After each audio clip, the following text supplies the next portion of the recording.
നമ്മൾ ഇന്ന് ഇവിടെ ഒരു പുതിയ പോഡ്കാസ്റ്റ് സീരീസിന് തുടക്കം കുറിക്കുകയാണ്. അത് ഓർക്കുമ്പോ തന്നെ ആ കാലഘട്ടത്ത് ഓർക്കുമ്പോ തന്നെ പേടിയോ. HTML എററുകൾ ഉണ്ടെങ്കിൽ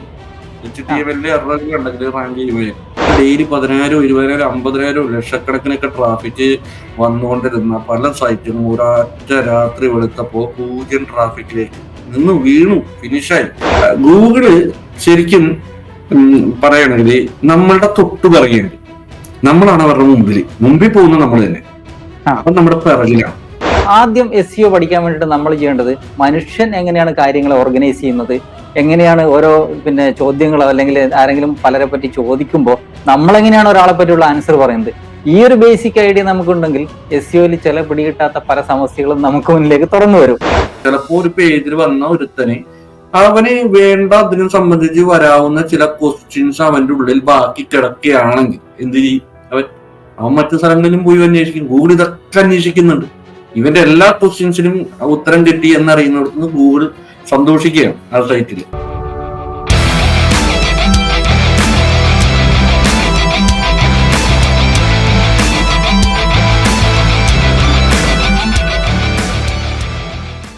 Karthik, good evening. Good evening. കുറെ നാളെ നമ്മൾ സംസാരിക്കുന്നു, പക്ഷെ ആദ്യമായിട്ടാണ് ഫേസ് ഒക്കെ കണ്ടുകൊണ്ട് അങ്ങോട്ടും ഇങ്ങോട്ടും അതെ അതെ, നമ്മൾ ആദ്യമായിട്ടാണ് ശരിക്കും പറഞ്ഞാല് നേരിട്ട് കണ്ടുകൊണ്ട് സംസാരിക്കുന്നത്, അല്ലേ? ഇല്ല, ഇത് ഫസ്റ്റ് ടൈമാണ്. നമ്മൾ കുറെ അധികം സംസാരിച്ചിട്ടുണ്ട് പലവട്ടം. ക്ലാസിന്റെ കേസിലാണെങ്കിലും പക്ഷെ ക്യാമറ കണ്ടുകൊണ്ട് നേരിട്ട് കണ്ട് സംസാരിക്കുന്നത് ആദ്യമായിട്ടാണ്. ശ്യാം സാർ ശരിക്കും ഒരു പോഡ്കാസ്റ്റ് സീരീസ് തുടങ്ങണം എന്ന് ആലോചിക്കാനുണ്ടായ ഒരു കാരണം എന്താണ്? കാർത്തിക് അറിയാലോ, ഞാനൊരു യൂട്യൂബ് ചാനലിൽ കുറച്ച് ഇങ്ങനെ സീരീസ്, ഇങ്ങനെ വീഡിയോസ് ഒക്കെ ചെയ്യുന്നുണ്ടായിരുന്നു, ട്യൂട്ടോറിയൽസ് പോലെ. കുറച്ച് മാസങ്ങളായി ഞാൻ അതിനകത്ത് എന്തായാലും പുതിയ വീഡിയോസ് ഒക്കെ ചെയ്തിട്ട്. അപ്പോൾ എനിക്ക് അന്നേരം തോന്നിയൊരു കേസാണ് ഇങ്ങനെ. കാർത്തിക് ആണെങ്കിലും നല്ല രീതിയിൽ ഡെലിവർ ചെയ്യാൻ പറ്റുന്ന ഒരു വിഷയമാണ് കണ്ടന്റിന്റെ കേസിലാണ്, SEOന്റെ കേസിലാണെങ്കിലൊക്കെ. അപ്പൊ നമുക്ക് എന്തുകൊണ്ട് നമുക്ക് ഒരുമിച്ച് ഒരു പോഡ്കാസ്റ്റ് സീരീസ് ആ ചാനലിൽ തന്നെ തുടങ്ങിക്കൂടാ? അതാകുമ്പോ കുറച്ചും കൂടിയും നമുക്ക് ഈ SEO ഫീൽഡിലുള്ള ആളുകൾക്ക് കുറച്ചും കൂടി കാര്യങ്ങൾ നമുക്ക് ഈസിയായിട്ട് ഡെലിവർ ചെയ്യാൻ പറ്റും. പിന്നെ ഞാൻ ആ മുമ്പ് എടുത്തുകൊണ്ടിരുന്ന ക്ലാസ്സിന്റെ ഒരു ശൈലി എന്ന് പറയുന്നത്, ഞാൻ ഇങ്ങനെ ഇരുന്ന് സ്ക്രീനൊക്കെ ഷെയർ ചെയ്ത് വെറുതെ ഞാൻ അങ്ങോട്ടേക്ക് മാത്രം പറയുന്ന രീതിയേ ഉള്ളൂ. നമ്മൾ ഒരു 2, 3, 4 പേരൊക്കെ ഇരുന്ന് ഒരു ടോപ്പിക്കിനെ കുറിച്ച് സംസാരിക്കുകയാണെങ്കിൽ കുറച്ചും കൂടി അതൊന്ന് എന്താ പറയാ, കുറച്ചും കൂടി നന്നായിട്ട് മറ്റുള്ളവരിലേക്ക് മനസ്സിലാകും. അങ്ങനെ ഒരു തോന്നലാണ് എനിക്ക്. ഞാൻ ഒരു പ്രാവശ്യം കാർത്തികിന്റെ അടുത്ത് സംസാരിച്ചു, ഇങ്ങനെ ഒരു പോഡ്കാസ്റ്റ് സീരീസ് താല്പര്യമുണ്ട്, നമുക്ക് SEOന്റെയും ഡിജിറ്റൽ മാർക്കറ്റിങ്ങിന്റെ മറ്റുള്ള ഏരിയകളെ കുറിച്ചൊക്കെ നമുക്ക് ഇങ്ങനെ ആ ചാനലിൽ കാര്യമായിട്ട് പറയാൻ പറ്റുകയാണെങ്കിൽ നല്ലത് ഒരു ഉദ്യമമായിരിക്കും എന്ന് പറയാൻ കാരണം അതാണ്. ആ കമ്മ്യൂണിറ്റിയിൽ എന്ന് പറഞ്ഞാൽ കേരളത്തിലുള്ള ഡിജിറ്റൽ മാർക്കറ്റിംഗുകൾ വളരെ കുറച്ച് പേരേ ഉള്ളൂ. പക്ഷെ കുറച്ചെന്ന് പറയാൻ പറ്റില്ല, ഏകദേശം ഒരു 4,000-ലധികം ആളുകൾ അതിനകത്ത് ഉണ്ട്. പക്ഷെ അതിന് നമുക്ക് ആദ്യം നമ്മുടെ അബ്ദുൽ ലത്തീഫ് സാറിന് ഒരു നന്ദി പറയണ്ടല്ലേ, അങ്ങനെ ഒരു കമ്മ്യൂണിറ്റി ഉണ്ടാക്കിയതിന്. ഉറപ്പായിട്ട് അബ്ദുൽ ലത്തീഫ് സാറിന് എത്ര നന്ദി പറഞ്ഞാലും നമുക്ക് മതിയാവില്ല കാർത്തിക്. കാരണം അതെ അതെ, ആ ഗ്രൂപ്പ് വരുത്തിയ മാറ്റങ്ങൾ പലരിലും, നമ്മളിലും മാത്രമല്ല പല ആളുകളിലും വരുത്തിയ മാറ്റങ്ങൾ വളരെ വലുതാണ്. ഇപ്പൊ നമ്മൾ ശരിക്കും പറഞ്ഞാല് ആ യൂട്യൂബ് ചാനൽ തുടങ്ങാനൊക്കെ ആയിട്ട് എനിക്കൊരു ഇൻസ്പിറേഷൻ ഒക്കെ തന്നു, മോട്ടിവേഷൻ ഒക്കെ തന്നത് ഈ ലത്തീഫായിയാണ്. പിന്നെ ആ ഗ്രൂപ്പിലുള്ള കുറെ ആളുകളുണ്ട്, അവര് നമ്മുടെ അടുത്ത് പേഴ്സണലായിട്ട് ഡൗട്ടുകൾ ചോദിക്കുന്നു. യൂട്യൂബ് ചാനൽ തുടങ്ങണമെന്ന് എന്നെ ഇങ്ങോട്ടേക്ക് മോട്ടിവേറ്റ് ചെയ്തൊക്കെ ആ ഗ്രൂപ്പിലെ മെമ്പേഴ്സാണ്. ആ ചാനലിൽ അധികം വലിയ സബ്സ്ക്രൈബേഴ്സോ ഫോളോവേഴ്സോ അങ്ങനെയൊന്നുമില്ല, പക്ഷെ അതിനുള്ള വ്യൂവേഴ്സ് എന്നൊക്കെ പറയുന്നതൊക്കെ ആ ഗ്രൂപ്പിലെ ഇതാണ്. നമുക്ക് ഒരിക്കലും അതിന് എത്ര നന്ദി പറഞ്ഞാലും മതിയാവില്ല, അല്ലെ? അതെ, അത് ശരിയാണ്. ഞാൻ ശരിക്കും പറഞ്ഞാൽ നമ്മൾ ഈ ഫീൽഡുമായിട്ട് ബന്ധപ്പെട്ട് വർക്ക് ചെയ്യുമ്പോൾ ഒരുപാട് ഇൻഡസ്ട്രി എക്സ്പേർട്ടുകളെ കണ്ടിട്ടുണ്ട്. പക്ഷെ ഈ കമ്മ്യൂണിറ്റിയിൽ വന്നപ്പോഴേക്കാണ് ഒരു തോട്ട് ലീഡേഴ്സ് എന്ന് പറഞ്ഞിട്ടുള്ള കുറച്ച് ആളുകളെ കാണാൻ പറ്റുന്നത്. അതായത് അബ്ദുൾ ലത്തീഫ് സാറ്, നമ്മുടെ തന്നെ സുഹൃത്തുക്കളായ ഷെബിൻ, അക്ഷിൻ, അല്ലെങ്കിൽ എന്താ അങ്ങനെയുള്ള ആളുകൾ, അല്ലെ? അങ്ങനെയുള്ള ആളുകളെയൊക്കെ നമ്മൾ ഇവിടെ വന്നിട്ട് കാണുകയാണ്. അപ്പൊ അതും നമുക്കൊരു പ്രചോദനമായിരുന്നു പല കാര്യങ്ങളിലും. ഞാൻ ചോദിക്കാൻ വന്ന മറ്റൊന്നുമല്ല, ഈ നമ്മുടെ പോഡ്കാസ്റ്റ് കാണുന്ന ഒരുപാട് പേർക്ക് ഈ പറഞ്ഞ പോലെ ആഗ്രഹമുണ്ട് നമ്മളാരാണ് എന്നുള്ളത്. അപ്പൊ ശ്യാം സാറിനെ ഈ പറഞ്ഞ പോലെ ശ്യാം സാർ തന്നെ ഒന്ന് പരിചയപ്പെടുത്താമോ? എന്റെ പേര് ശ്യാം കേസ് എന്നാണ്, ശ്യാം എന്നാണ്. ഞാൻ എറണാകുളം എടപ്പള്ളിയാണ് സ്വദേശം. ഫ്രെയിം സൈബർ സൊല്യൂഷൻസ് എന്നുള്ളൊരു പേരില് ഡിജിറ്റൽ മാർക്കറ്റിങ്ങിന്റെ കുറച്ച് സേവനങ്ങളും അതേപോലെ തന്നെ ട്രെയിനിങ്, അങ്ങനത്തെ കുറെ കാര്യങ്ങൾ ചെയ്യുന്നു. ഒരു 2006-2007 കാലഘട്ടം മുതൽ ഈ ഫീൽഡിൽ തന്നെയുണ്ട്. ഈ ഡിജിറ്റൽ മാർക്കറ്റിംഗ് റിലേറ്റഡ് ആയിട്ടുള്ളത് മാത്രമല്ല, നമ്മളിപ്പോ അത്യാവശ്യം ഡെവലപ്മെന്റ് വർക്കുകളും മറ്റേ എല്ലാ കാര്യങ്ങളും ചേർന്നിട്ടുള്ള ടോട്ടൽ IT സൊല്യൂഷൻസ് പ്രൊവൈഡർ ആണ് ബേസിക്കലി. പക്ഷെ അതിനകത്ത് ഏറ്റവും കൂടുതലായിട്ട് ഞാൻ ചെയ്തിരിക്കുന്നത് ഈ പറയുന്ന SEO സൈഡിലും പിന്നെ ഗൂഗിൾ ആഡ്സ് അഡ്വർടൈസ്മെന്റ് സൈഡിലുമാണ് കൂടുതലായിട്ട് ചെയ്തിരിക്കുന്നത്. പിന്നെ കാർത്തിക് ചോദിച്ച പോലെ എങ്ങനെ ഇതിലേക്ക് ആയി എന്ന് പറയുന്നുണ്ട്. ഇത് ഞാൻ എന്റെ കോളേജ് കാലഘട്ടം, ഞാൻ ഒരു 2001 ബാച്ച് ആയിരുന്നു ബിടെക്. അപ്പൊ ആ സമയത്ത് കോളേജിൽ നമുക്ക് ഇതുണ്ടാവുമല്ലോ, നമ്മളുടെ ലാസ്റ്റ് ഇയർ പ്രമാണിച്ചിട്ട് ഒരു പ്രൊജക്ട് ഉണ്ടാവും. ഇപ്പൊ ഈ പ്രൊജക്ട് ഞാൻ സെലക്ട് ചെയ്തത് ഒരു പോർട്ടൽ ചെയ്യാന്നുള്ളതാണ്. പോർട്ടൽ എന്ന് പറഞ്ഞാൽ ഒന്നുമില്ല, അന്നത്തെ ഒരു പ്രയോഗമാണ്. ഈ വെബ്സൈറ്റുകളിൽ കുറച്ച് ഫീച്ചേഴ്സ് ഉള്ള സൈറ്റുകളെ പോർട്ടൽ എന്ന് വിളിക്കും. അതിന്റെ ഇടയ്ക്ക് ഒരു കാര്യം ചോദിച്ചിട്ട് അതിന്റെ ഇടയ്ക്ക് ഒരു കാര്യം ചോദിക്കാം. അന്ന് ശരിക്കും SEO എന്ന് പറഞ്ഞൊരു സംഭവം തുടങ്ങിയിട്ടുണ്ടായിരുന്നോ? ഇല്ല ഇല്ല, പോപ്പുലർ ആയിരുന്നു? അങ്ങനെ ഒരു വാക്കൊന്നും ആരും ഉപയോഗിക്കില്ല.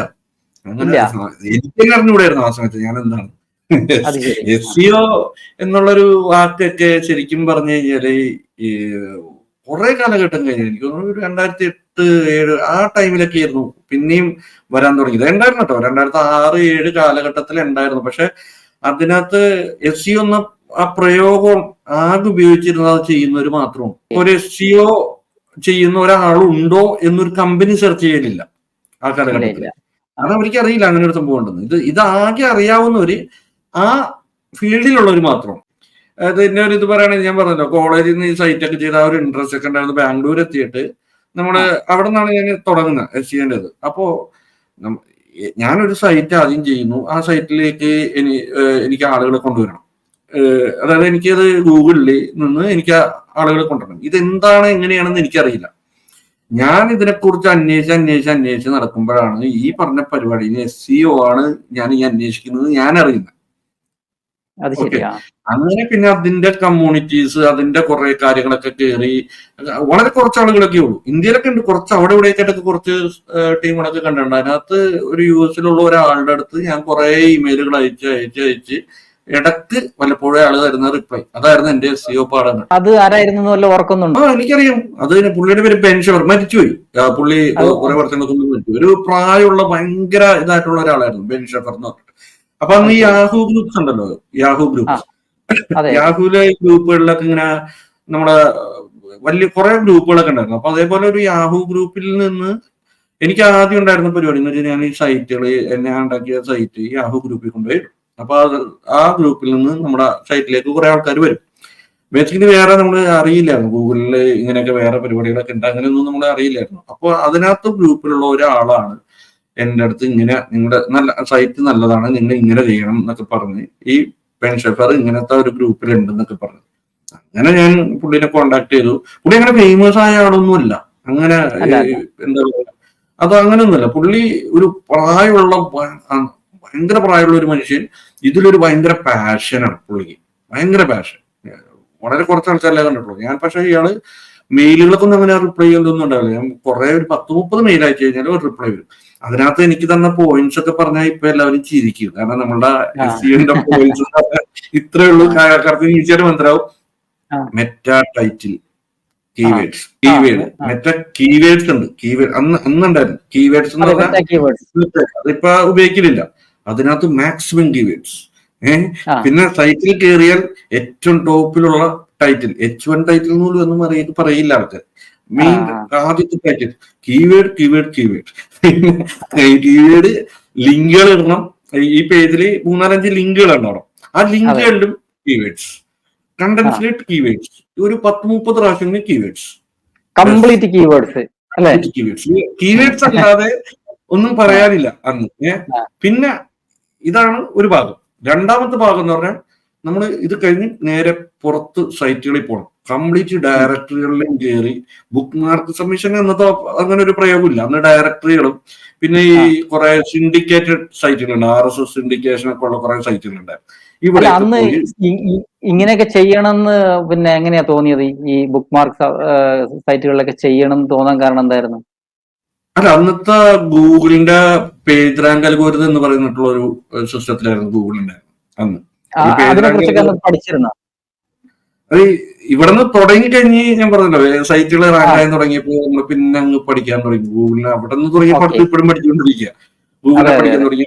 പേജ് റാങ്ക് അൽഗോരിതം എങ്ങനെയാണ്. അപ്പോൾ ഓൾറെഡി എന്റെ ബാക്ക്ഗ്രൗണ്ട് ഒരു IT ഡെവലപ്പർ ഇതായതുകൊണ്ട് നമുക്ക് ഈ ഫ്ലോ ചാർട്ടുകളും അൽഗോരിതങ്ങളും അതൊക്കെ ഇത്തിരി ഇൻട്രസ്റ്റ് ഉണ്ട്. അപ്പൊ അത് അന്ന് ഗൂഗിളിന്റെ അൽഗോരിതം നമുക്ക് അവൈലബിൾ അല്ല.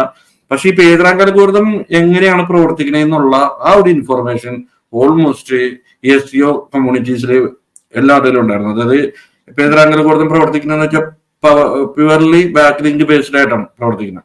ഈ link juice, rank juice pass ചെയ്യുക എന്നൊക്കെ പറയുന്ന ഒരു പരിപാടി. നല്ല കുറെ സൈറ്റുകളിൽ നിന്ന് കിട്ടിയ റാങ്ക് കിട്ടിയാൽ നമ്മുടെ ഇതായിരിക്കും. അന്ന് പേജ് റാങ്ക് ചെക്ക് ചെയ്യുക എന്നൊക്കെ പറഞ്ഞ പരിപാടി ഉണ്ടായിരുന്നു. 1, 2, 3, 4, 5, 6, 7. അപ്പൊ പേജ് റാങ്ക് കൂട്ടുക, കീവേഡും പേജ് റാങ്ക് മതി, കഴിഞ്ഞു. SEO ഒരു സമയത്ത് അത്രയായിരുന്നു. ആ ഒരു കാലഘട്ടത്തിൽ SEO എന്ന് പറഞ്ഞാൽ അത്രേ ഉണ്ടായിരുന്നുള്ളൂ. പക്ഷെ ആർക്കും റാങ്ക് ചെയ്യായിരുന്നു. പക്ഷേ ഈ ഒരു ഇൻഫർമേഷൻ അറിയാവുന്ന ആളുകൾ വളരെ കുറവാണ്. ആ കമ്മ്യൂണിറ്റിയിൽ അവർക്ക് അറിയാം അവർ ചെയ്തുകൊണ്ടിരിക്കുന്ന SEO ആണ്. പുറമേൽ നിന്നും നമ്മളെ തേടി എങ്ങനെ ആളുകൾ വരുന്നറിയാമോ? അന്ന് SEO ആണ് ഇവർ ചെയ്യുന്നതെന്നുള്ളത് അറിയാവുന്നവർ വളരെ കുറവാണ്. നമ്മളെ തേടി നമ്മൾക്ക് ഒരു വർക്കിന്റെ കേസിനോ എന്തിനെങ്കിലും വരികയാണെങ്കിൽ അവർ ചോദിക്കുന്നത് ഇങ്ങനെയായിരിക്കും: ഞങ്ങളുടെ സൈറ്റ് ഒന്ന് ഗൂഗിളിൽ കാണിച്ചു തരാമോ? നിങ്ങൾ സൈറ്റ് ഗൂഗിളിൽ കാണിക്കുമെന്ന് പറയുന്നുണ്ടല്ലോ, നമ്മുടെ സൈറ്റ് സെർച്ച് ചെയ്താൽ ഗൂഗിളിൽ നിന്ന് ഒന്ന് ടോപ്പിൽ കാണിച്ചു തരാമോ? അവർക്ക് അറിയില്ല. SEO എന്നുള്ളതൊക്കെ പിന്നീട് വന്നതാ. അപ്പൊ നമ്മുടെ SEO ചെയ്യുന്നവർക്ക് അറിയാം. ഇപ്പൊ നമ്മൾ പറയട്ടെ, ഇപ്പൊ ഡിജിറ്റൽ മാർക്കറ്റിംഗ് എന്ന് പറഞ്ഞു കഴിഞ്ഞാല് നമ്മൾ ആ ഡിജിറ്റൽ മാർക്കറ്റിംഗ് ഫീൽഡിലുള്ളവർക്ക് ആ വാക്കറിയാം, പുറമെ ഉള്ള ആളുകൾക്കും അറിയാം നമ്മുടെ സൈറ്റിൽ നമ്മുടെ ബിസിനസ്സിന് ഡിജിറ്റൽ മാർക്കറ്റിംഗ് ചെയ്യണം എന്നുള്ളത്. പക്ഷെ SEO എന്നുള്ളൊരു ആ ഒരു കാലഘട്ടത്തിൽ SEO എന്നുള്ളത് മിക്കവാറും ആ ഫീൽഡിലുള്ള SEO ടീം, SEOയിലുള്ള ആളുകൾക്ക് മാത്രമാണ് അറിയാവുന്ന. അല്ലാതെ കമ്പനികൾ നടത്തുന്നവർക്കോ ബിസിനസ് നടത്തുന്നവർക്കോ ഒരു SEO ചെയ്യണം എന്നുള്ള അതൊന്നുമില്ല അവർക്ക്. ഗൂഗിളിൽ ടോപ്പിൽ വരുത്തണം, ഗൂഗിളിൽ നിന്ന് നമുക്ക് ആളുകൾ വരണം, കച്ചവടം വരണം, അങ്ങനെയൊക്കെ പറഞ്ഞ ഇവര് വരിക. ആ സമയത്തൊക്കെ നമ്മള് ചുമ്മാ പറയുന്ന ഡയലോഗ് ഉണ്ട്: നല്ല റിസൾട്ട് കിട്ടണമെന്നുണ്ടെങ്കിൽ, നല്ല കണ്ടന്റ് വായിക്കണമെന്നുണ്ടെങ്കിൽ ഗൂഗിളിൽ ഒരു 4-ാമത്തെ 5-ാമത്തെ പേജിൽ അതിനുശേഷം അങ്ങോട്ട് പോകണം. ആദ്യത്തെ പേജുകളിൽ ഈ ഉള്ള കണ്ടന്റൊക്കെ ഈ എന്തെങ്കിലുമൊക്കെ ചെയ്ത് കുത്തി നിറച്ച് SEO ചെയ്ത് മോശം പ്രവണത ഉണ്ടായിരുന്നു.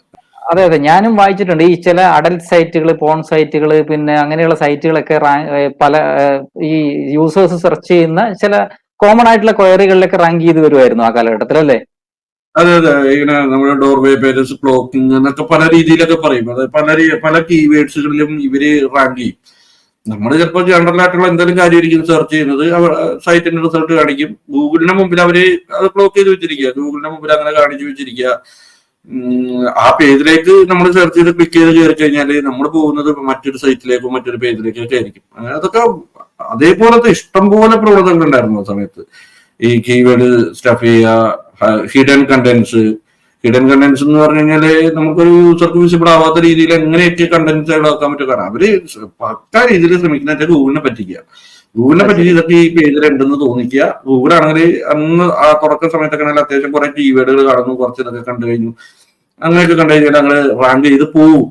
ഈവൻ ആ സമയത്ത് ഉണ്ടായിരുന്ന മറ്റൊരു പ്രവണത ഉണ്ടായിരുന്നു, അതൊരു പ്രൂവൻ സംഭവമായിരുന്നു. എന്തുകൊണ്ടാണെന്ന് മനസ്സിലായില്ല. ഗൂഗിളിന്റെ എന്തോ പ്രോഗ്രാമറ്റിക് സ്റ്റഡിയിൽ ഉണ്ടായിരുന്ന ഒരു ഇഷ്യൂ ആണ് HTML എററുകൾ ഉണ്ടെങ്കിൽ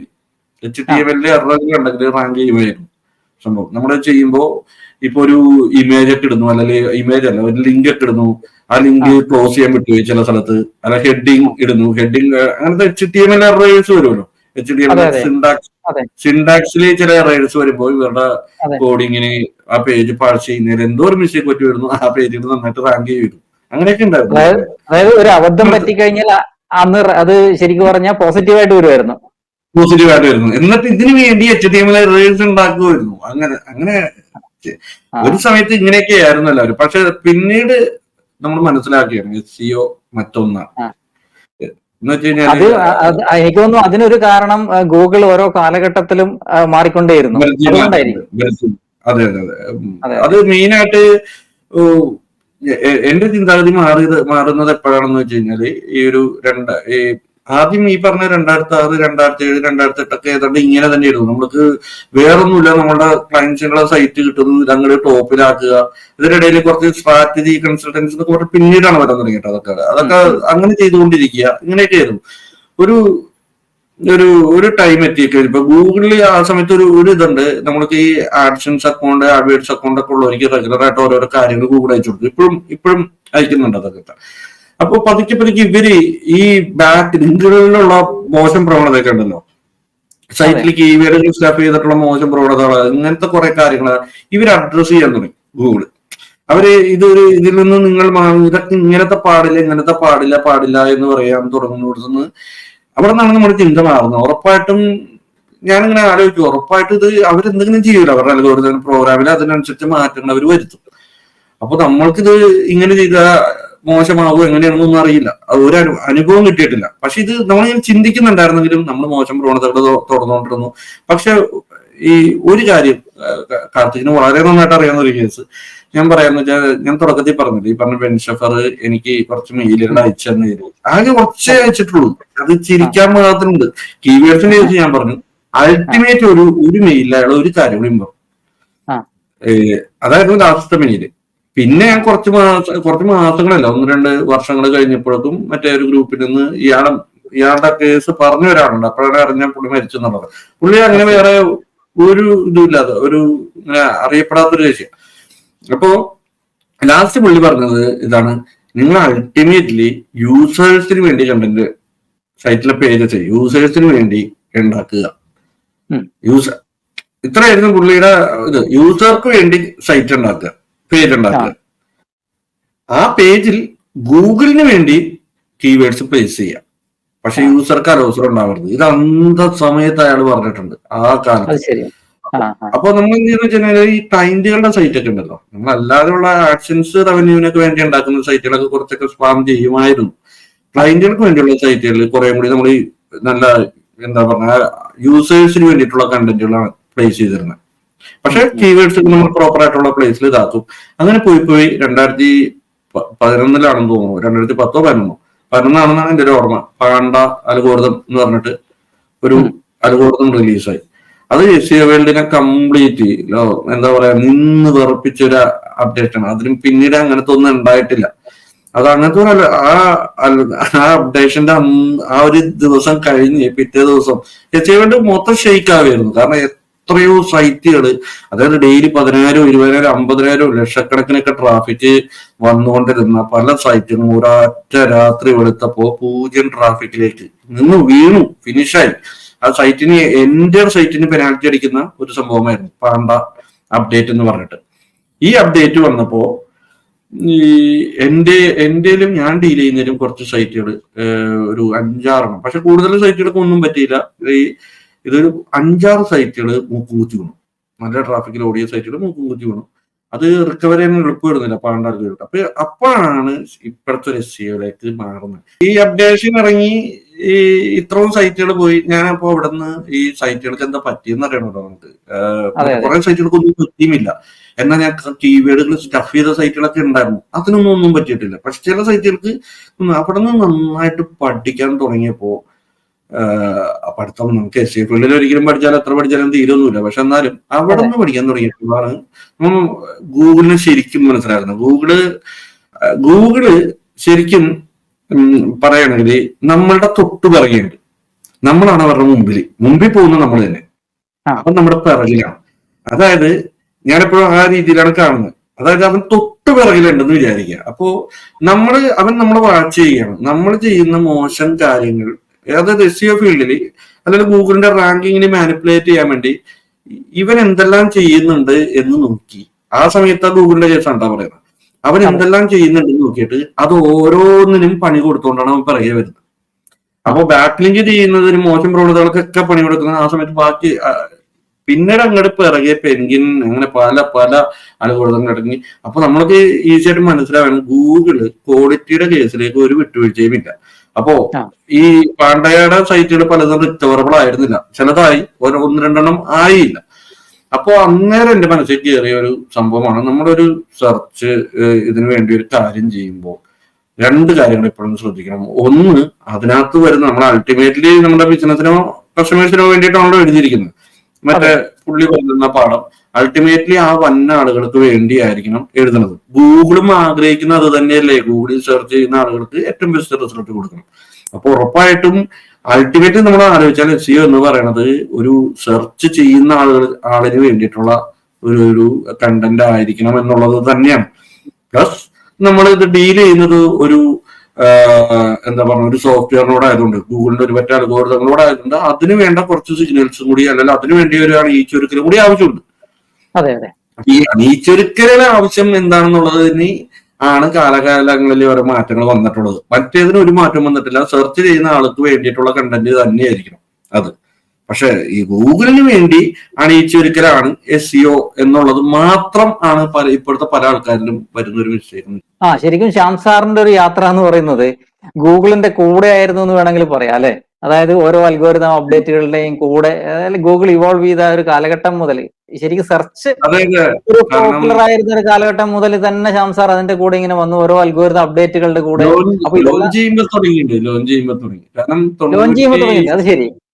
ഞാൻ പറഞ്ഞത്, ഞാൻ ബിടെക് പഠിക്കാൻ ചെയ്തത് 97-ലാണ്. അപ്പോ ഈ ഇവര് ലോഞ്ച് ചെയ്യണത്, എന്റെ ലോഞ്ച് ചെയ്യണത് 99-ലൊക്കെയാണ് ഇവര് ലോഞ്ച് ചെയ്യുന്നത്. ആ ടൈമിലാണ്. അപ്പൊ 99-ലൊക്കെ ലോഞ്ച് ചെയ്താലും ഇവര് പേരെടുക്കുന്നത് ഒരു 2000 പേരെടുക്കുന്നത് അത്ര ഫേമസ് ഒന്നും ആയിട്ടില്ല. 2000-ലൊക്കെയാണ് ഇവര് ഒരു ഇതാകുന്നത്. അവരുടെ സ്പീഡ് കൊണ്ടിട്ടാണ്, ക്വാളിറ്റി കൊണ്ടിട്ടായിരുന്നില്ല, സ്പീഡ് കൊണ്ടിട്ടാണ് ഇത് ഫേമസ് ആവുന്നത്. അപ്പൊ എനിക്ക് ഓർമ്മയുണ്ട്, ഞങ്ങളുടെ അന്ന് കഫേയിലൊക്കെ പോയിട്ടാണല്ലോ നമ്മള് ബ്രൗസ് ചെയ്യുന്നത്. ഇങ്ങനെ നോക്കിയിരിക്കണം, ഓരോ ഘട്ടം അങ്ങനെയൊക്കെ ലോഡ് ചെയ്യുന്നത്. അപ്പോ ഞങ്ങൾ ഈ അസൈൻമെന്റുകളും മറ്റും ഡാറ്റയൊക്കെ എടുക്കാൻ വേണ്ടിയിട്ട് കഫേയിലൊക്കെ പോയി ഇതാക്കും. അപ്പൊ ഒരു ദിവസം ഞാൻ ആ കഫേയിലേക്ക് പോകുമ്പോൾ ഞാൻ സാധാരണ ആ സമയത്ത് ഉപയോഗിച്ചിരുന്ന സെർച്ച് എഞ്ചിൻ എന്ന് പറഞ്ഞാൽ അൾട്ടാവിസ്റ്റ് യാഹൂ ഇതൊക്കെ ഉണ്ട്. എനിക്ക് ആ സമയത്ത് ഇഷ്ടപ്പെട്ടത് അൾട്ടാവിസ്റ്റ് ഞാൻ ചെയ്തോണ്ട്. അപ്പോ എനിക്കിപ്പോഴും ഓർമ്മയുണ്ട്, നമ്മുടെ ഒരു ഫ്രണ്ട് ഇറങ്ങി വന്നിട്ട് പറയണം, ഗൂഗിളിൽ എന്ന് പറഞ്ഞൊരു സൈറ്റ് ഉണ്ട്, എടുത്തു നോക്ക്, നിന്റെ അൾട്ടാവിസ്റ്റിനെക്കാളും പൊടിക്ക് സ്പീഡ് കൂടുതലാണ്, അതിനേക്കാളും നല്ല റിസൾട്ട് ഉണ്ടാവും. ഞാൻ പറഞ്ഞു അങ്ങനെയാണ്. അപ്പൊ ഞാൻ ഈ അൾട്ടാവിസ്റ്റിനെ കുറിച്ച് പല ആൾക്കാരുടെ അടുത്ത് പറഞ്ഞു. അപ്പൊ ഞാൻ എടുത്തു നോക്കി, സംഭവം ശരിയാണ്, അതിനേക്കാളും ഫാസ്റ്റ് ആണ്, കുറച്ചും കൂടി ബെസ്റ്റ് റിസൾട്ട് കിട്ടുന്നുണ്ട്, നല്ലതാണ്. മറ്റേത് നമ്മൾ കുറെ പേജസ് ഒക്കെ പരുത്തുമ്പോഴാണ് നമ്മൾ ഉദ്ദേശിച്ച സാധനം കിട്ടുക, കുറച്ചും കൂടി ഇതായിരുന്നു. അവിടെ തുടങ്ങിയതാണ്. പിന്നെ അങ്ങോട്ടേക്ക് ഇവരുടെ ഓരോ ഈ പാണ്ട അപ്ഡേഷനാണ് അവരുടെ ഓരോ നീക്കങ്ങൾ, അവരുടെ ഓരോ പേറ്റന്റുകളാണെങ്കിലും ശരി, ഓരോ അപ്ഡേഷൻസ് ആണെങ്കിലും ശരി, കൂടുതലായിട്ട് അവർ കുറെ കൂടിയും അവർ ആ ഒരു ടെക്നിക്കൽ സൈഡിലുണ്ടല്ലോ. മറ്റേ നമ്മളെപ്പോഴും സൈറ്റിന്റെ ഒരു ആംഗിളിൽ മാത്രമേ ചിന്തിച്ചുള്ളൂ. നമ്മൾ ഗൂഗിളിന്റെ സൈഡിൽ നിന്ന് ചിന്തിക്കാൻ തുടങ്ങിയത് ഒരു പാണ്ട അപ്ഡേഷൻ ആ സമയത്താണ്. പിന്നീട് നമ്മൾ ഇപ്പോഴും ആലോചിക്കുമ്പോഴാണ് നമ്മളിപ്പോഴും ഗൂഗിൾ എങ്ങനെയായിരിക്കും ചിന്തിക്കാന്ന് നമ്മൾ ആലോചിക്കും. കുറെ അവരുടെ പേറ്റന്റുകളൊക്കെ കുറെ പേറ്റന്റുകളൊക്കെ അവര് ഇതിനകത്ത് ഇംപ്ലിമെന്റ് ചെയ്യില്ല. ഈ എംപ്ലോയീസിന് വേണ്ടി എടുക്കുന്ന പേറ്റന്റ്സ് ഉണ്ട്, അതെല്ലാ കമ്പനികളും ചെയ്യും. അത് പേര് ഗൂഗിളിന്റെ ഇതിലാണ്. പക്ഷെ ചിലത് നമുക്ക് മനസ്സിലാവും, ഈ അൽഗോരിതത്തിന്റെ ഭാഗമാണെങ്കിൽ ആ ഒരു പേറ്റന്റില് മറ്റൊരു പേറ്റന്റ് അല്ല മറ്റൊരു പ്രൊഡക്റ്റ് അല്ല ഏതെങ്കിലും ഇവർ ഉപയോഗിക്കുന്ന ഒരു മറ്റൊരു അൽഗോരിതമായിട്ട് ഒരു ലിങ്ക് അതിനകത്ത് കിടക്കണ്ടാവും. ഇതില്ലാത്ത സാധനങ്ങൾ മിക്കവാറും അത് എവിടെയും ഉപയോഗിക്കുന്നുണ്ടാവില്ല. അത് വെറുതെ ഒരു പേറ്റന്റ് മാത്രമേ വയ്ക്കും. അപ്പൊ ഇങ്ങനത്തെ ഒക്കെ കാര്യങ്ങൾ എടുത്ത് വായിച്ചൊക്കെ നോക്കും, കുറെ ചിന്തിച്ചു നോക്കും. സത്യം പറഞ്ഞാൽ അധികമൊന്നും ചിന്തിക്കേണ്ട കാര്യമില്ല. ഒരു ഗൂഗിളിൽ ശ്രമിക്കുന്നത്, ഗൂഗിളിൽ ആൾക്കാർ സെർച്ച് ചെയ്യുന്നു, അവർക്ക് ഏറ്റവും മികച്ച റിസൾട്ട് കൊടുക്കുക. ഇപ്പോ ഈ പല ഇൻസ്റ്റിറ്റ്യൂട്ടുകളിലും അതുപോലെ തന്നെ പല ആളുകൾ SEO പ്രാക്ടീസ് ചെയ്യുന്നതും പിന്നെ അവരുടെ കൂടെ ജോലി ചെയ്യുന്നവർക്കും ഒക്കെ പറഞ്ഞു കൊടുക്കുന്നത് ചില ഷോർട്ട് കട്ട്സ് മാത്രമാണെന്ന് തോന്നിയിട്ടില്ലേ ശ്യാം സാറിന് ചില സമയത്ത്? ഉറപ്പായിട്ടും പല ഇപ്പോ നമ്മളിപ്പോ ഈ കോഴ്സ് തുടങ്ങാനുള്ള കാരണം കൂടിയും ഒരു കാർത്തികന് അറിയാലോ, നമ്മളൊരു ട്രെയിനിങ് നടത്തുന്നുണ്ട്. കാർത്തികന് അറിയാം, കാരണം നമ്മൾ പലവട്ടം ഡിസ്കസ് ചെയ്ത് പിന്നെ ഗ്രൂപ്പില് നിന്ന് നമ്മളെ എന്താണ് ഇങ്ങോട്ട് വന്ന് സമീപിച്ചിട്ടാണ് നമ്മൾ കോഴ്സ് തുടങ്ങുന്നത്. അപ്പൊ അതിനകത്ത് കോഴ്സിലുള്ളവരുടെ കേസും പറയേണ്ടതില്ലല്ലോ, കാരണം അതിനകത്തുള്ളവരെല്ലാവരും തന്നെ ഓൾറെഡി ട്രെയിനിങ് കഴിഞ്ഞവരാണ്, മറ്റു പല സ്ഥാപനങ്ങളിൽ നിന്ന് ട്രെയിനിങ് കഴിഞ്ഞവരാണ്. പക്ഷെ എന്തുകൊണ്ടാണ് ഇത്രക്കും എന്താണ് വളരെ ഒട്ടും ബേസ് ഇല്ലാതെ അവർ വരുന്നത് എന്ന് പറഞ്ഞു കഴിഞ്ഞാല്, അത് മറുസൈഡിലെ SEO സ്ഥാപനത്തിന് നമുക്ക് ഒരിക്കലും കുറ്റം പറയാൻ പറ്റില്ല. അവർ പഠിപ്പിച്ച ആളുകളെ തന്നെ നമുക്ക് കുറ്റം പറഞ്ഞേ പറ്റും. സ്ഥാപനത്തിന് എന്ത് ചെയ്യാൻ, പഠിപ്പിച്ച ആളുകൾ ഈ SEO ഫീൽഡിൽ ഒരു എക്സ്പീരിയൻസ് ഇല്ലാതെ, അല്ലെന്നുണ്ടെങ്കിൽ ശരിക്കും ഈ ഗൂഗിൾ എങ്ങനെയാണ് ഒരു ഇതിനെ റാങ്ക് ചെയ്യുന്നത്, അല്ലല്ല ആ ഒരു കൺസെപ്റ്റ് കറക്റ്റ് ആകാത്ത ഒരാള് എങ്ങനെയാണ് അവർക്ക് SEO പഠിപ്പിക്കാൻ പറ്റുക എന്നുള്ളതാണ്. ഞാൻ പറഞ്ഞല്ലോ, രണ്ട് സൈഡാണ് ഇതിനുള്ളത്. ബേസിക്കലി നമ്മളൊരു സൈറ്റ് ചെയ്യുമ്പോൾ ഒന്ന് യൂസർക്ക് വേണ്ട രീതിയിൽ ഈ വെബ്സൈറ്റിലെ പേജസ്, എന്റെ സൈറ്റും ഓരോ പേജും യൂസർക്ക് വേണ്ട രീതിയിൽ ആ സൈറ്റിനെ അണിയിച്ചൊരുക്കുക എന്നൊരു ജോബുണ്ട്. അതാണ് കണ്ടന്റ് സ്ട്രാറ്റജി, കണ്ടന്റ് ആർക്കിടെക്ചർ, അങ്ങനെ എല്ലാം വരുന്നത് അതിനകത്താണ്. ഇതാണ് കോർ ഏരിയ. ഒരു SEOയുടെ കോർ ഏരിയ ഇതാണ്. അപ്പൊ ഒന്ന് യൂസർക്ക് വേണ്ടി അണിയിച്ചൊരുക്കണം സൈറ്റിനെ, രണ്ട് ഗൂഗിളിന് വേണ്ട കുറച്ച് അതൊരു സോഫ്റ്റ്വെയർ ആണ്, അതിനെ അറിയണം ചില കാര്യങ്ങൾ. അത് മനുഷ്യനൊന്നുമില്ല അത്ര നമ്മൾ ഈ ചെയ്ത് വെച്ചാൽ കറക്റ്റായിട്ട് മനസ്സിലാക്കാൻ വേണ്ടി അവന് വേണ്ട കുറച്ച് സിഗ്നൽസുകളും അണിയിച്ചൊരുക്കാനുണ്ട് സെറ്റപ്പ് ഉണ്ട്. പക്ഷെ ഞാൻ മനസ്സിലാക്കിയിടത്തോളം ഇപ്പൊ ഈ കാർത്തിക് പറഞ്ഞ ഒരു പല ഏരിയയിലെ ഒരു നിലവാര തകർച്ചയ്ക്ക് കാരണം അവർ ഈ ആദ്യത്തെ ഏരിയ ഉണ്ടല്ലോ, യൂസർക്ക് വേണ്ടി ഒരു സൈറ്റ് എങ്ങനെയാണ് ഉണ്ടാക്കുന്നത് എന്നുള്ള ഒരു ഏരിയയെ കുറിച്ച് അവർ ബോധേഡയല്ല. അവര് ബോധേഡായിരിക്കുന്നതെന്ന് വെച്ച് കഴിഞ്ഞാല് ഈ ഗൂഗിളിന് ഏതൊക്കെ സിഗ്നലാണ്, ഓക്കെ ഇന്ന റാങ്കിങ് ഫാക്ടർ ഉണ്ട്, ഇന്ന റാങ്കിങ് ഫാക്ടർ ഉണ്ട്, ഇന്ന റാങ്കിങ് ഫാക്ടർ ഉണ്ട്, ഓക്കെ ആ റാങ്കിങ് ഫാക്ടേഴ്സിനെ കയറി എങ്ങനെ എന്താ പറയുക മാനിപ്പുലേറ്റ് ചെയ്ത് റാങ്ക് ചെയ്യാൻ പറ്റും എന്നുള്ള റിസർച്ചിലാണ് ഇവര്. ഒരിക്കലും അവരുടെ പെയിൻ തീരില്ല. കാരണം ഗൂഗിൾ അൾട്ടിമേറ്റ്ലി എപ്പോഴും ശ്രമിക്കുന്നത് ഇപ്പുറത്തെ നമ്മൾ ഈ പറഞ്ഞ ആദ്യത്തെ അണിയിച്ച് ഒരിക്കലില്ലേ കസ്റ്റമേഴ്സ്, അതിലേക്ക് എത്താനാണ് അവർ ശ്രമിച്ചുകൊണ്ടിരിക്കുന്നത്. നമ്മളത് മനസ്സിലാക്കാതെ ഗൂഗിളിന്റെ വേറെ സൈഡിലേക്ക് എത്താനാണ് നമ്മൾ ശ്രമിക്കുന്നത്.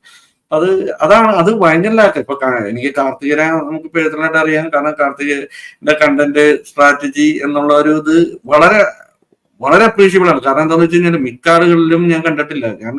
ഞാനത് ഒരു പ്രാവശ്യം പറഞ്ഞു കാർത്തികന്റെ അടുത്ത്. കാരണം ഈ ഗ്രൂപ്പിൽ തന്നെ കേരളത്തിൽ ഞാൻ കണ്ടിട്ടില്ല ഇവിടെ കണ്ടന്റിൽ ഇത്ര ശ്രദ്ധിക്കുന്നത്. കാരണം അങ്ങനെയാണ് വേണ്ടത്. അല്ല, ഞാനിതിനെ നോക്കിക്കാണുന്നത് യഥാർത്ഥത്തിൽ എനിക്ക് ഇതിനോടുള്ള ഒരു ഇത് വരുന്നതെന്ന് വെച്ചാല്, ഞാൻ ഒരു ഘട്ടത്തിൽ മനസ്സിലാക്കി മനുഷ്യൻ എങ്ങനെ ചിന്തിക്കുന്നു, ഈ ഭൂമി എങ്ങനെയാണ് അല്ലെങ്കിൽ ഈ യൂണിവേഴ്സിൽ എങ്ങനെയാണ്, അതിനെ വേറൊരു രീതിയിൽ മനസ്സിലാക്കാൻ ഗൂഗിള് ശ്രമിച്ചുകൊണ്ടേയിരിക്കുന്നുണ്ട് ഡോക്യുമെന്റ് ചെയ്യാൻ വേണ്ടിയിട്ട്. അതായത് മനുഷ്യൻ എങ്ങനെ ചിന്തിക്കുന്നു ആ രീതിയിൽ ചിന്തിക്കാൻ എത്രത്തോളം പറ്റുമോ അത്രത്തോളം അഡ്വാൻസ്ഡ് ആയിട്ട് അതിനെ കൊണ്ടുപോകാനായിട്ട് പല അൽഗോരിതങ്ങളും കൊണ്ടുവരുന്നുണ്ട്. അപ്പൊ നമ്മൾ ആദ്യം SEO പഠിക്കാൻ വേണ്ടിയിട്ട് നമ്മൾ ചെയ്യേണ്ടത് മനുഷ്യൻ എങ്ങനെയാണ് കാര്യങ്ങൾ ഓർഗനൈസ് ചെയ്യുന്നത്, എങ്ങനെയാണ് ഓരോ ചോദ്യങ്ങളോ അല്ലെങ്കിൽ ആരെങ്കിലും പലരെ പറ്റി ചോദിക്കുമ്പോൾ നമ്മളെങ്ങനെയാണ് ഒരാളെ പറ്റിയുള്ള ആൻസർ പറയുന്നത്.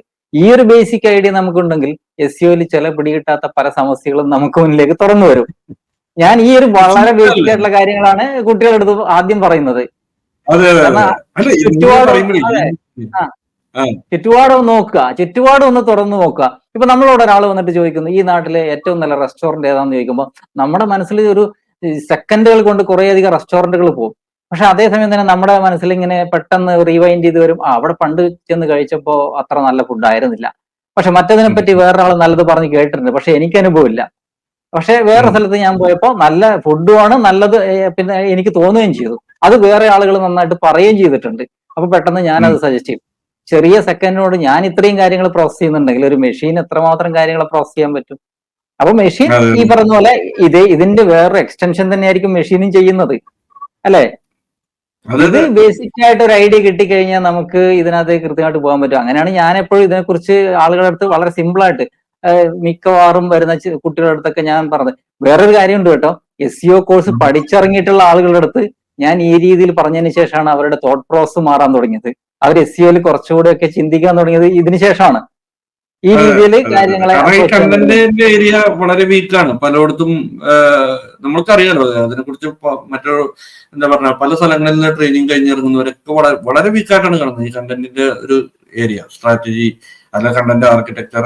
ബേസിക്കലി അതിനകത്ത് എല്ലാം ഉള്ളത് ചിന്തിക്ക്. ഈ കാർത്തിക് പറഞ്ഞ 100% കറക്റ്റാ, ചിന്തിക്കാനുള്ളതാണ്. ഇപ്പൊ ഇത്ര ആലോചിച്ചപ്പോൾ ഇപ്പൊ ഒരാള് ഡീറ്റെയിൽ മാർക്കറ്റിംഗ് എന്ന് ചുമ്മാ സെർച്ച് ചെയ്യണമെന്ന് വിചാരിക്കുക. സാധാരണ ഒരാള് ഡീറ്റെയിൽ മാർക്കറ്റിംഗ് എന്ന് ഗൂഗിളിൽ ചുമ്മാ സെർച്ച് ചെയ്താൽ ശരിക്കും എന്താ ഉദ്ദേശിക്കുന്നത്?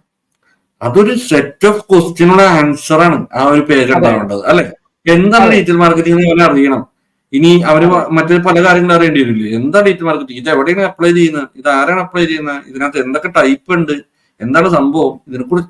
അതായത് ഏതൊരു ഡോക്യുമെന്റ് വായിക്കുന്ന ഒരാളും ഒരു സെറ്റ് ഓഫ് ക്വസ്റ്റ്യൻസിനുള്ള ആൻസേഴ്സ് ആണ് അറിയുന്നത്. ഇതിനപ്പുറത്തേക്ക് നെറ്റിൽ ഒരു സൈറ്റും ഇല്ല. ഒരു കമ്പനി കയറിയപ്പോൾ എന്താണ് ഇവരുടെ സർവീസ്, എന്താ ഇവരുടെ പ്രൊഡക്ട്സ്, ഇവർ ആരാണ്, എന്താണ് വല്ലവരും ചെയ്തിട്ടുണ്ടാവും. ഒരു പറ്റും ക്വസ്റ്റ്യൻസിലൂടെയാണ് നമ്മൾ പോകുന്നത്, നെറ്റിൽ സെർച്ച് ചെയ്യുന്ന അല്ലെങ്കിൽ ഒരു വെബ്സൈറ്റ് വായിക്കുന്നത്. ഈ ക്വസ്റ്റ്യൻസിനുള്ള ആൻസേഴ്സ് ആകണം. ഗൂഗിൾ മാറി തന്നെ നോക്കുന്ന ഒരു ഈ പേജ് അവൻ അന്വേഷിക്കുന്ന ക്വസ്റ്റ്യൻസിനുള്ള ആൻസേഴ്സ് ആകുന്നുണ്ടോ, എത്രത്തോളം ആകുന്നുണ്ട്, എത്രത്തോളം ഡീറ്റെയിൽ ആയിട്ട് കൊടുക്കുന്നുണ്ട്. ഇപ്പൊ നേരത്തെ കാർത്തിക് പറഞ്ഞ എക്സാമ്പിൾ ഇല്ലേ ഫുഡിന്റെ ഒരു ഇത് പറയുന്നു. ഗൂഗിൾ അങ്ങനെ പല രീതിയിലും അനലൈസ് ചെയ്യുന്നില്ല. പിന്നെ അതിൽ തന്നെ ഇപ്പൊ ചില അൽഗോരിതത്തിനെ പറ്റിക്കാൻ വേണ്ടി ഡീറ്റ് എന്നൊക്കെ പറഞ്ഞിട്ട് പറ്റിക്കാൻ വേണ്ടി പലരും ചെയ്യുന്നുണ്ട്. ഇതിൽ തന്നെ ആലോചിച്ച് മനസ്സിലാവും. ഇപ്പൊ കാർത്തിക് പറഞ്ഞത് ഞാൻ പെട്ടെന്ന് സ്പോട്ട് ചെയ്താണ് ഒരു ഹോട്ടൽ. ആ ഹോട്ടലിൽ പോയി ഭക്ഷണം കഴിച്ച ഒരുത്തിന്റെ അനുഭവം, അത് നമുക്ക് അതിനൊരു വാല്യൂ ഉണ്ട്, അല്ലെ? അതേപോലെ തന്നെ എന്താ പറഞ്ഞ ഒരു എക്സ്പെർട്ട് ആകുന്ന ഒരാള് ഭക്ഷണ കാര്യങ്ങളെ കുറിച്ച് വളരെയധികം എക്സ്പെർട്ട് ആവുന്ന ഒരാള് പറയുന്നതിനും നമ്മളൊരു വാല്യൂ കൊടുക്കും. അവന് ഹോട്ടൽ എന്നത് അത് നല്ലതായിരിക്കും നോക്കാനും കറക്റ്റ് മസാലക്കൂട്ടുകളാണ് അങ്ങനെയാണ് ഇങ്ങനെയാണ് എന്നൊക്കെ പറഞ്ഞു കഴിഞ്ഞാലും ഇതാവും. പിന്നെ ഇതിന്റെ ചില അതോറിറ്റി ഉള്ള ടീമുകളുണ്ട്. ഈ ഹോട്ടൽസിലേക്ക് ഇത് പറയുന്ന ഫുഡ് ഇൻസ്പെക്ഷനോ അങ്ങനെ എന്തെങ്കിലുമൊക്കെ സ്ഥിരം നടത്തുന്നത്. ഈ എറണാകുളത്ത് ഏറ്റവും മികച്ച ഹോട്ടൽ എന്ന് പറയുന്നത് അതേ ഉള്ളൂ. കാരണം ഇൻസ്പെക്ട് ചെയ്യുന്ന എനിക്കറിഞ്ഞുകൂടെ. ഇങ്ങനെ അങ്ങനെയും അത് സ്വാധീനിക്കും നമ്മളുടെ തീരുമാനം. ഇതിനെ ഒരു വേറെ രീതിയിൽ ചിന്തിച്ചു കഴിഞ്ഞാൽ നമുക്ക് കറക്റ്റ് ആയിട്ട് മനസ്സിലാക്കാനും പറ്റും. കാരണം ഒരാൾക്ക് അയാൾക്ക് റെലവെന്റ് ആയിട്ടുള്ള കൃത്യമായ ഉത്തരമാണ് നമ്മൾ കൊടുക്കേണ്ടത് എന്ന് നമ്മൾ ചിന്തിച്ചു കഴിഞ്ഞാൽ ആ ഉത്തരത്തിലേക്ക് എത്താൻ എന്തൊക്കെ ഘടകങ്ങൾ വേണം കണ്ടന്റിൽ എന്ന് നമ്മൾ ചിന്തിച്ചു കഴിഞ്ഞാൽ ഇത് ഈസിയാണ്. നമ്മൾ നേരത്തെ പറഞ്ഞ ഒരു വെബ്സൈറ്റ് എങ്ങനെയാണ് റെഡിയാക്കേണ്ടത്, ഒരു കസ്റ്റമർക്ക് വേണ്ടി എങ്ങനെയാണ് റെഡിയാക്കേണ്ടത് എന്നുള്ള ആ ഒരു സ്ട്രാറ്റജി തന്നെയാണ് ഞാൻ പറയുന്നത്. പ്യുവർ SEO അതാണ്. ഒരു കസ്റ്റമർക്ക് വേണ്ട നല്ല റിസൾട്ട് കൊടുക്കാൻ ശ്രമിക്കുന്ന ഗൂഗിൾ അപ്പുറം നമ്മള് അതേ വഴിക്ക് തന്നെ ചിന്തിച്ചാൽ പോരെ. കസ്റ്റമർക്ക് വേണ്ടി നല്ല സൈറ്റ് കൊടുക്കാനാണ് ഗൂഗിൾ ശ്രമിക്കുന്നത്. നമ്മുടെ സൈറ്റ് കസ്റ്റമർക്ക് വേണ്ടിയാണ് ഈ ചുരുക്കുക. പകരം ഇതൊന്നും ആലോചിക്കാതെ കാർത്തിക് പറയുന്ന പോലെ നേരെ ഗൂഗിളിന്റെ കുറെ റാങ്കിങ് ഫാക്ടേഴ്സ് ഇന്നതൊക്കെയാണ് റാങ്കിങ് ഫാക്ടേഴ്സിന് മാത്രം പഠിച്ച ആളുകളുണ്ട്. ഞാൻ ഇത് ശരിക്കും പറഞ്ഞാലല്ലോ, നമ്മൾ ന്യൂസ് പേപ്പർ എടുത്തിട്ട് കൃത്യമായിട്ട് വായിച്ചു നോക്കുന്ന ഒരാൾക്ക് ഈ വാർത്ത ഇവരെങ്ങനെയാണ് എഴുതുന്നത് എന്ന് നോക്കിക്കഴിഞ്ഞാൽ തന്നെ നമുക്ക് ഏകദേശം ഒരു കണ്ടന്റിന്റെ അല്ലെങ്കിൽ കണ്ടന്റ് സ്ട്രാറ്റജി ഒക്കെ കിട്ടും. അല്ലെങ്കിൽ SEOക്ക് വേണ്ട കണ്ടന്റ് എങ്ങനെയാണ് ഉണ്ടാക്കേണ്ടത് കിട്ടും. കാരണം ന്യൂസ് പേപ്പറിൽ നമുക്ക് വേണ്ട വാർത്ത ആരെക്കുറിച്ചാണ്, എന്താണ് സംഭവം, എങ്ങനെയാണ്, അവിടെ എന്താ സംഭവിച്ചത്, ഇതൊക്കെ വളരെ കൃത്യമായിട്ട് എന്നാൽ വലിച്ചു നീട്ടാതെ നമുക്ക് വേണ്ട അതേ ഇൻഫർമേഷൻ ഇതിനകത്ത് കൊടുത്തിട്ടുണ്ടാവും. ശരിക്കും ആലോചിച്ച് നോക്കിയാൽ നമ്മൾ ന്യൂസ് പേപ്പറിൽ വായിക്കുമ്പോൾ നമ്മൾ ഇതേ ഒരു സെറ്റ് ഓഫ് ക്വസ്റ്റ്യൻസിലൂടെ പോകുന്ന മൈൻഡ്. ഒരു സെറ്റ് ഓഫ് ക്വസ്റ്റ്യൻസ് അവിടെയും ഉണ്ടാവും. ഇപ്പൊ ഒരു ആക്സിഡന്റ് നടന്ന ഒരു ന്യൂസ് കാണുമ്പോൾ നമ്മൾ അതിന്റെ ഒരു പടം കാണുമ്പോൾ അല്ലാതെ ഹെഡിങ് കാണുമ്പോൾ നമ്മൾ ഉടനെ കുറെ സെറ്റ് ഓഫ് ക്വസ്റ്റ്യൻസിലൂടെയാണ് പോകുന്നത്. അതിന് ഉത്തരം കറക്റ്റ് ആയിട്ടാണ് അവർ കുറഞ്ഞ സ്പേസിലൂടെ കൊടുക്കുക. അത് ഇത് എവിടെ വെച്ച് നടന്നു, എങ്ങനെ സംഭവിച്ചു, ഇതിന് എന്ത് സംഭവിച്ചു, അത് ഇടിച്ച ശേഷം ഇതെന്ത് സംഭവിച്ചു, അത് കറക്റ്റ് ആയിട്ട് ഒന്നും വിടാതെ ആ ഒരു ന്യൂസിലുണ്ടാവും. കറക്റ്റ് ആയിട്ടുണ്ടാവും. നമ്മളെ ഒരു കുറച്ച് ക്വസ്റ്റ്യൻസ് എപ്പോഴും നമ്മുടെ മനസ്സിലുണ്ടാവും. ഓരോ സംഭവം നമ്മുടെ മനസ്സിൽ ഉണർത്തും കുറച്ച് ക്വസ്റ്റ്യൻസ്. അതിനുള്ള ഉത്തരവ് ഒന്ന് ആലോചിക്കുക. ന്യൂസ് പേപ്പറിൽ കാറും ബസ്സും കൂട്ടിയിടിച്ച് 10 പേര് മരിച്ചു ന്യൂസാണ്. പക്ഷെ എവിടെയാണ് ഇല്ലെന്നുണ്ടായില്ല, ഏത് സ്ഥലത്താണ് സംഭവിച്ചില്ലെന്ന്, ആ സ്ഥലം പോയില്ല. അതിന്റെ നമുക്കത് അറിയാൻ പറ്റില്ല, തീർന്നു, ആ ന്യൂസ് പരാജയമായി. ആ ഒരു ക്വസ്റ്റ്യൻ പോലും ഒരു ഉത്തരം പെൻഡിങ് ഇല്ലാതിരിക്കുന്നിടത്തുനിന്നാണ് അതിന്റെ വിജയം വരിക. സൈറ്റുകളിൽ മിസ്സിംഗ് എലമെന്റ്സ് എന്ന് നമ്മൾ പറയുന്നത് പലപ്പോഴും ഇതാണ്. ചിലപ്പോ ഒരു പേജിൽ വന്ന ഒരുത്തനെ അവന് വേണ്ട അതിനെ സംബന്ധിച്ച് വരാവുന്ന ചില ക്വസ്റ്റ്യൻസ് അവന്റെ ഉള്ളിൽ ബാക്കി കിടക്കുകയാണെങ്കിൽ എന്ത് ചെയ്യും? അവൻ മറ്റു സ്ഥലങ്ങളിലും പോയി അന്വേഷിക്കും. ഗൂഗിൾ ഇതൊക്കെ അന്വേഷിക്കുന്നുണ്ട്. ഇവന്റെ എല്ലാ ക്വസ്റ്റ്യൻസിനും ഉത്തരം കിട്ടി എന്നറിയുന്നിടത്തുനിന്ന് ഗൂഗിൾ സന്തോഷിക്കുകയാണ് ആ സൈറ്റിൽ. ഞാൻ ആളുകളോട് ഇതുപോലെ എഴുതാനായിട്ടൊക്കെ പറയുന്ന സമയത്ത്, SEOക്ക് വേണ്ടി എഴുതുന്ന സമയത്ത് അല്ലെങ്കിൽ SEO കണ്ടന്റ് റൈറ്റിംഗിന്റെ കാര്യം പറയുമ്പോൾ ഞാൻ പറഞ്ഞ ഇതേ കാര്യമാണ്. അതായത് ഇതിന് നമ്മൾ ജേർണലിസ്റ്റിക് റൈറ്റിംഗിലേക്ക് വരുമ്പോൾ നമ്മൾ 5W1H എന്നുള്ള റൂൾ പറയും. അതായത് വാട്ട്, വേർ, വിച്ച്, ഇത്തരം കാര്യങ്ങളെ മിനിമം ആൻസർ ചെയ്തിട്ടില്ലെങ്കിൽ ആ കോപ്പി ആക്ച്വലി ആരുടെയും ഈ പറഞ്ഞ പോലെ ഇത്തരം ക്വസ്റ്റ്യൻസിനെ സാറ്റിസ്ഫൈ ചെയ്യുന്നതല്ല. അത് ഒരുപാട് ചോദ്യങ്ങളെ ബാക്കിയാക്കും. അപ്പൊ അതൊരു ന്യൂസ് വർത്തി അല്ലാത്തൊരു കണ്ടന്റ് ആയിട്ട് മാറും. അതേപോലെ തന്നെയാണ് ഒരു യൂസേഴ്സിന് സാറ്റിസ്ഫൈഡ് അല്ലാത്തൊരു കണ്ടന്റ് ആവും. അതുപോലെ തന്നെ വേറെന്ന് ഈ പറഞ്ഞ പോലെ ചില കോണ്ടന്റിൽ അല്ലെങ്കിൽ ചില കോണ്ടക്സ്റ്റിൽ നമുക്ക് വേറൊന്ന് പറയേണ്ട ആവശ്യമില്ല. പക്ഷെ ഇപ്പൊ എടപ്പള്ളിയിൽ ഒരു ആക്സിഡന്റ് നടന്നു, അത് നമ്മൾ എവിടെയെന്ന് നമ്മൾ കൃത്യമായിട്ട് പറയണം. എന്തുകൊണ്ടാന്ന് വെച്ചാൽ ഒന്ന്, എടപ്പള്ളിയിലുള്ളവർക്ക് അത് വളരെ റെലവെന്റ് ആണ്. അതേസമയം തന്നെ അമേരിക്ക അല്ലെങ്കിൽ വേറെ ഏതെങ്കിലും രാജ്യങ്ങളിലുള്ളവർക്ക് അത് റെലവെന്റ് അല്ല. നമ്മൾ വെബ്സൈറ്റിൽ കുറെ കാര്യങ്ങൾ എഴുതി വെക്കും, പക്ഷെ ഇത്തരം കാര്യങ്ങൾക്കുള്ള ആൻസർ യഥാർത്ഥത്തിൽ നമ്മൾ എഴുതിയ ഈ കണ്ടന്റിൽ ഉണ്ടോ എന്ന് നമ്മൾ നോക്കാറില്ല. പല ആളുകളും നോക്കാറില്ല. ബേസിക്കലി ഞാൻ ഈ പിന്നെ റൈറ്റിങ്ങിനെ കുറിച്ച് പറയുന്ന സമയത്ത്, SEO റൈറ്റിങ്ങിനെ കുറിച്ച് പറയുമ്പോൾ പറയുന്നത് ബേസിക്കലി ഇത്രയും ചോദ്യങ്ങൾ: ആരാണ് ഇത് ചെയ്തത്, എന്താണ് ഇതിനകത്ത് സംഭവം, എങ്ങനെയാണ് ഇത് ചെയ്തത്, എവിടെ വെച്ചാണ് ഇത്, ഏതൊക്കെ ആളുകൾ ഇതിനകത്ത് ഉൾപ്പെട്ടിട്ടുണ്ട്, പിന്നെ ഇത്തരം കാര്യങ്ങൾ ജസ്റ്റ് ഒന്ന് നമ്മളോട് തന്നെ അല്ലെങ്കിൽ നമ്മൾ എഴുതിയ കണ്ടന്റിനോട് തന്നെ ചോദിക്കുമ്പോൾ ഇതൊക്കെ ആൻസർ ചെയ്യുന്നുണ്ടെങ്കിൽ അത് ഒരു മിനിമം ഒരു വർത്തിയായിട്ടുള്ള ഒരു കണ്ടന്റ് ആണ്. അതാണ് കറക്റ്റ്. അത് നമ്മളവിടെ കസ്റ്റമേഴ്സിന് വേണ്ടിയാണ് ചിന്തിക്കുന്നത്. ഇപ്പൊ കാർത്തിക് ഇപ്പൊ ഈ അടുത്ത് തുടങ്ങിയ ഒരു ഇനീഷ്യേറ്റീവ് ഉണ്ടല്ലോ, മറ്റേ കണ്ടന്റ് കൊക്കൂൺ എന്നൊക്കെ പറഞ്ഞിട്ടുള്ള കണ്ടന്റ് ട്രെയിനിങ് ഒക്കെ, അതൊക്കെ അപ്രീഷിയബിൾ ആണ്. അതൊക്കെ കാരണം ആ ഒരു ഏരിയനെ കുറിച്ച്, അതായത് കണ്ടന്റുകൾ ഇങ്ങനെയൊക്കെ നമ്മൾ ചിന്തിക്കണം, സൈറ്റിൽ ഇങ്ങനെയൊക്കെ ആയിരിക്കണം എന്നൊക്കെ അറിയാവുന്നവര് ഫീൽഡിൽ തന്നെ കുറവാണ്. ആ ഒരു ഏരിയയിലാണ് ഇനി കൂടുതൽ അങ്ങോട്ടേക്ക് പോകുന്തോറും നമ്മൾ കൂടുതൽ ക്വാളിറ്റി വർദ്ധിപ്പിച്ചുകൊണ്ടിരിക്കുന്ന അവിടെയാണ്. അല്ലാതെ ഇപ്പുറത്തെ സൈഡിൽ ഗൂഗിളിന് അങ്ങോട്ടേക്ക് സിഗ്നൽ വേണ്ടെന്നല്ല, ഗൂഗിളിന് അങ്ങോട്ടേക്കുള്ള സിഗ്നൽസ് കൊടുക്കലൊക്കെ കുറഞ്ഞു വരുള്ളൂ. നമ്മൾ ഈ സൈഡാണ് ശ്രദ്ധിക്കേണ്ടത്. ഇപ്പൊ നാച്ചുറൽ ലാംഗ്വേജ് പ്രോസസ്സിംഗ് ഒക്കെ വന്നു. നാച്ചുറൽ ലാംഗ്വേജ് പ്രോസസ്സിംഗ് വന്നു. അതിനുശേഷം ഈ പറഞ്ഞ പോലെ ലാർജ് ലാംഗ്വേജ് മോഡൽസ് ഒക്കെ വന്നപ്പോ നമ്മളൊരു നമ്മളുടെ ഒരു സുഹൃത്തായി നിന്നിട്ട് നമ്മളുടെ ഒരു മൂളല് ചിലപ്പോ നമ്മൾ ഈ പരിചയക്കാരൊക്കെ കാണുമ്പോൾ നമ്മൾ എന്തൊക്കെയുണ്ട് ചോദിക്കും എന്നൊക്കെ നമ്മൾ മൂളുമല്ലോ. അപ്പൊ ആ മൂളൽ അവന് മനസ്സിലാവും. ഈ രീതിയിലേക്ക് നമ്മുടെ മൂളൽ മനസ്സിലാവുന്ന രീതിയിലേക്ക് ഗൂഗിളിന്റെ ലാർജ് ലാംഗ്വേജ് മോഡൽ ആക്ച്വലി വളരാൻ തുടങ്ങിയിട്ടുണ്ട്. അപ്പൊ അപ്പൊ ആ ഒരു അർത്ഥം, ആ ഒരു കോണ്ടക്സ്റ്റിൽ ഇവ എന്താണ് ഇവ മൂളിയതിന് അർത്ഥം എന്നൊക്കെ മനസ്സിലാക്കുന്ന രീതിയിലേക്ക് വളർന്ന ഒരു ഗൂഗിളിനെ നമ്മൾ മാനിപ്പുലേറ്റ് ചെയ്യേണ്ട, അതായത് പല സിഗ്നലും കൊടുത്ത് മാനിപ്പുലേറ്റ് ചെയ്യാണ് ഇപ്പോഴും ശ്രമിച്ചുകൊണ്ടിരിക്കുന്നത്. ഒരുപക്ഷെ അതൊക്കെ കൊണ്ടായിരിക്കും എനിക്ക് തോന്നുന്നു അതൊക്കെ കൊണ്ടാണ് യഥാർത്ഥത്തിൽ ശ്യാം സാർ ഒരു മെന്റർഷിപ്പ് എന്നുള്ള രീതിയിലും അല്ലെ പല രീതിയിൽ ഒരു കോഴ്സുമായിട്ട് മുന്നോട്ട് വന്നെന്ന് എനിക്ക് തോന്നുന്നു അല്ലെ. അപ്പൊ ഇനി എന്താണ് യഥാർത്ഥത്തില് നമ്മൾ ഈ പോഡ്കാസ്റ്റിലൂടെ എന്താണ് നമ്മളുടെ ഒരു കമ്മ്യൂണിറ്റിയിലേക്ക്, ശരിക്കും SEO കമ്മ്യൂണിറ്റി എന്ന് മാത്രമല്ല ഡിജിറ്റൽ മാർക്കറ്റിംഗ് കമ്മ്യൂണിറ്റിയിലേക്ക് എന്തൊക്കെ ടോപ്പിക്കുകളായിരിക്കും കൊടുക്കാൻ ഉദ്ദേശിക്കുന്നത് ഇൻ ഫ്യൂച്ചർ? അധികം കോംപ്ലിക്കേറ്റഡ് അല്ലാതെ വളരെ സിമ്പിൾ ആയിട്ട് ഇങ്ങനെ നമ്മുടെ ഡിജിറ്റൽ മാർക്കറ്റിംഗ് SEOയിലാണെങ്കിലും ഗൂഗിൾ ആഡിലാണെങ്കിലും ഫേസ്ബുക്ക് ആഡിലാണെങ്കിലും പല പല ടോപ്പിക്കുകളുണ്ട്. എന്നുവെച്ചാൽ അതിനെക്കുറിച്ച് നന്നായിട്ട് സംസാരിക്കാൻ അറിയാവുന്ന കുറച്ച് പേര് ചേർന്നിട്ട് ആ ടോപ്പിക്കിനെ കുറിച്ച് ഒരു ഡിസ്കഷൻ നടത്താം. നമ്മൾക്കൊരു ഡിസ്കഷൻ പോലെ അതിനെക്കുറിച്ച് സംസാരിക്കാം. അപ്പൊ അത് കാണുന്നവർക്ക്, ഓൾറെഡി അതിനകത്ത് വർക്ക് ചെയ്യുന്നവർക്കാണെങ്കിലും ശരി, അല്ലെങ്കിൽ അതിനെക്കുറിച്ച് അറിയാൻ പഠിക്കണം എന്നൊക്കെ ആഗ്രഹമുള്ളവർക്കാണെങ്കിൽ പോലും നമ്മളുടെ ആ ഒരു ചെറിയൊരു ഡിസ്കഷൻ കുറച്ച് നേരത്തെ ഒരു ഏതാണ്ട് അധികം ലെങ്തി അല്ലാത്ത രീതിയിൽ കൂടി ചെയ്യണം എന്നാണ് മനസ്സിലാഗ്രഹം. എനിക്ക് തോന്നുന്നു നമുക്ക് പിന്നെ ടോപ്പിക്കിന് ഒരു ക്ഷാമം ഉണ്ടാവില്ല. കാരണം കമ്മ്യൂണിറ്റികളിൽ നമുക്ക് വരുന്ന ചോദ്യങ്ങൾ എന്ന് വെച്ചാൽ പല രീതിയിലുള്ള ചോദ്യങ്ങളാണ് വരുന്നത് അല്ലെ. അതിൽ വളരെ നമ്മൾ സോർട്ട് ഔട്ട് ചെയ്ത് വെച്ചിരിക്കുന്നതും അല്ലാത്തതായ നമ്മൾ ഡെയിലി ശരിക്കും പറഞ്ഞാൽ ശ്യാം സാറിന് ഇൻബോക്സിൽ വരുന്ന മെസ്സേജുകൾ, എനിക്ക് വരുന്ന മെസ്സേജുകൾ, അല്ലെ നമ്മുടെ കമ്മ്യൂണിറ്റിയിൽ വരുന്ന മെസ്സേജുകൾ, ഇതൊക്കെ ഓരോ ദിവസം എടുത്ത് ഡിസ്കസ് ചെയ്താൽ തന്നെ നമുക്ക് ടോപ്പിക്കിന് ഒരു പ്രശ്നം ഉണ്ടാവില്ല. അത് മാത്രമല്ല നമ്മുടെ ടോപ്പിക് എന്നുള്ളതല്ല, അല്ലെ നമ്മുടെ പോഡ്കാസ്റ്റ് ഇതാവുക എന്നുള്ളതല്ല, കുറെ ആളുകൾക്ക് നമ്മുടെ പോഡ്കാസ്റ്റ് കൊണ്ട് ഗുണം ഉണ്ടാവണം. ഇതുപോലുള്ള പോഡ്കാസ്റ്റുകൾ വരുന്ന ആഴ്ചകളിലും ഉണ്ടാവും. അപ്പൊ അതുവരെ എല്ലാവർക്കും നന്ദി.